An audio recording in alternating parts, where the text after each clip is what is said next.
Spices எல்லாமே பார்த்துருப்பீங்க. இப்போது குக்கரை ஹீட் பண்ணிக்கலாம். அதில் கொஞ்சம் ஆயில் எக்ஸ்ட்ராவாகவே போட்டுக்கோங்க. நான் கொஞ்சம் ஆனியன் ஃப்ரை பண்ணியிருந்தேன், அதே ஆயிலே அப்படியே யூஸ் பண்ணியிருக்கேன். இல்லை ஒரே ஒரு பிரிஞ்சி இலையும் போட்டுடலாம்.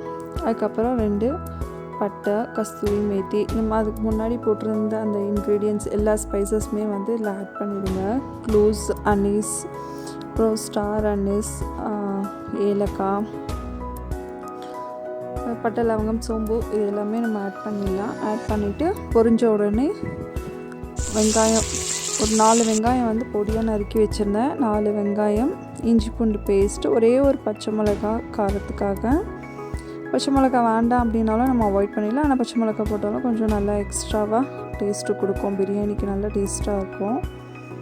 அதுக்கப்புறம் சால்ட்டு, மஞ்சள்தூள் போட்டுட்டு நல்லா வதக்கிடலாம்.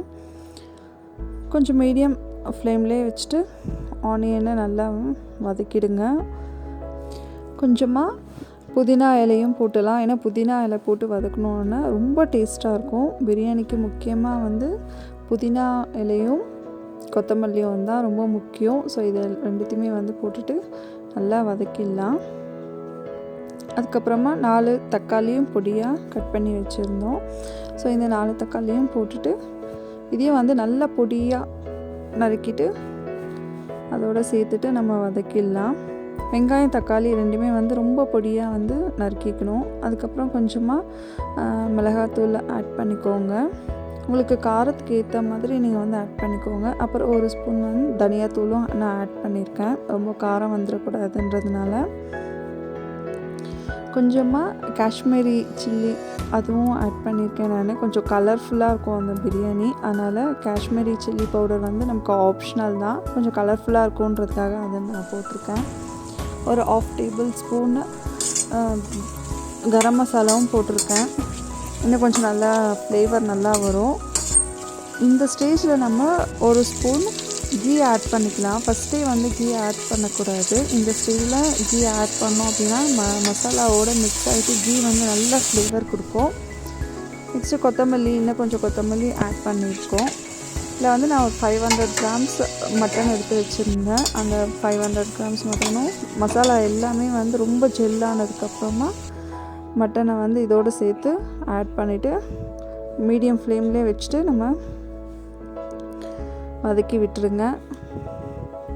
ஒரு 1/2 டேபிள் ஸ்பூன் பெப்பரும் வந்து ஆட் பண்ணிக்கலாம், பெப்பர் பொடி. கொஞ்சம் காரம் டேஸ்ட் பண்ணேன், காரம் கொஞ்சம் கம்மியாக இருந்தது, அதனால் பெப்பர் பொடியும் கொஞ்சம் ஆட் பண்ணியிருக்கேன். அதுக்கப்புறம் 1 டம்ளர் அது மட்டனில் இருக்க தண்ணி எல்லாமே கொஞ்சம் வற்றினதுக்கப்புறமா 1 டம்ளர் தண்ணி ஆட் பண்ணிவிட்டு இன்னும் கொஞ்சம் நேரம் நம்ம ஒரு 2 மினிட்ஸ் ஓப்பன்லேயே கொதிக்க வச்சிடலாம். அதுக்கப்புறமா குக்கர் வெயிட் போட்டுட்டு விசில் விட்டுடலாம். கொஞ்சம் தண்ணி வற்றிருச்சு. இந்த ஸ்டேஜில் வெயிட் போட்டுடலாம். நான் மட்டன் வந்து ஒரு 5 விசில் வந்து வச்சுருந்தேன். நீங்களும் வந்து அந்த ஸ்டேஜ் பார்த்துட்டு மட்டன் வேகிற அளவுக்கு வெயிட் வச்சு எடுத்துருங்க. யூஸ்வலாக 5 to 6 விசில் வச்சோன்னா நல்லா பஞ்சு போல் வெந்துடும். பாருங்கள், நல்லா சாஃப்டாக நல்லா வந்து வெந்திருக்கு. 2 கப்ஸ் பாஸ்மதி ரைஸ் எடுத்திருந்தேன். ஒரு 30 மினிட்ஸ் முன்னாடியே ஊற வச்சுருந்தேன். அந்த ரைஸை வந்து மசாலாவோட ஆட் பண்ணிடலாம்.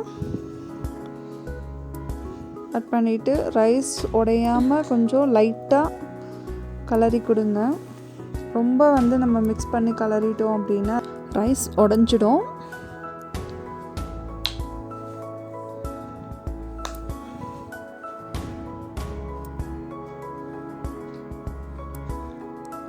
ஸோ ரைஸ் போட்டோன்னே இம்மீடியட்டாக குக்கரையும் க்ளோஸ் பண்ணாமல் கொஞ்சம் கொதிக்க விடுங்க. நான் 1 கப் ரைஸ்க்கு 1.5 கப் வாட்டர் ஆட் பண்ணணும். நம்ம ஆல்ரெடி வந்து 1.5 கப் வாட்டர் இருந்தது, மட்டன் வேக வைக்கும் போதே அதில் போட்டிருந்தோம். ஸோ அதனால் அதை ஈக்குவலைஸ் பண்ணிவிட்டு நம்ம வாட்டர் ஆட் பண்ணிக்கலாம்.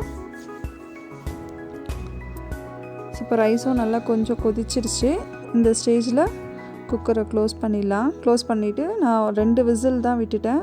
2 விசில்லே நமக்கு சாதம் பலன்னு கிடச்சிடும். ஓப்பன் பண்ணிட்டேன். இங்கே பாருங்கள், ரைஸ் ரொம்ப நல்லா உதிரியாக வந்திருக்கு பாருங்கள். 2 விசில் வச்சாலே போதும். ஏன்னா ஏற்கனவே ரைஸு கொஞ்சம் ஊற வச்சுருக்கோம். அது இல்லாமல் ரைஸ் போட்டதுக்கப்புறமா கொஞ்சம் கொதிக்க வச்சதுனால நல்லாவே வந்திருக்கு. இப்போ நீங்கள் ஃபுல் வீடியோ பார்த்துருப்பீங்க. ரைஸோடவும் மட்டன் கூடவும் மசாலா ஃபுல்லாக ஜெல்லாக இருக்குது. இந்த வீடியோ உங்களுக்கு பிடிச்சிருந்ததுன்னா லைக் பண்ணுங்கள், ஷேர் பண்ணுங்கள். கண்டிப்பாக சேனலை சப்ஸ்கிரைப் பண்ணுங்கள் ஃப்ரெண்ட்ஸ். தேங்க்யூ.